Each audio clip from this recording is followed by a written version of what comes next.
তা জাগ্রত হোক সদিচ্ছা শক্তি। সদিচ্ছার জাগরণী বাণী নিয়ে যারা আজকে এই নতুন বাংলাদেশ বিনির্মাণে এগিয়ে এসেছে, সকলকে স্মরণ করছি জুলাই যোদ্ধাদেরকে।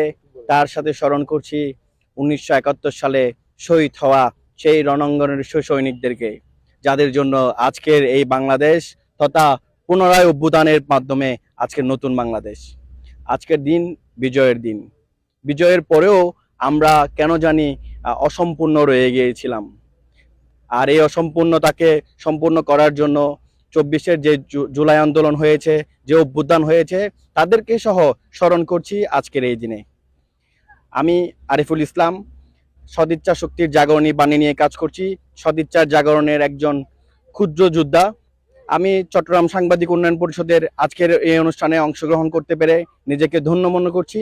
সাধুবাদ জানাচ্ছি চট্টগ্রাম সাংবাদিক উন্নয়ন পরিষদের এই কর্মকাণ্ডকে এবং আশা ব্যক্ত করছি ভবিষ্যৎকালেও এই সংগঠন এমন মানবিক, দেশীয় দেশপ্রেম এবং সদিচ্ছার জাগরণী কাজ নিয়ে এগিয়ে যাবে সাধারণ মানুষের পাশে থেকে, এগিয়ে যাবে প্রত্যেকটি সৎ কাজ এবং ভালো কাজের সঙ্গ দিয়ে।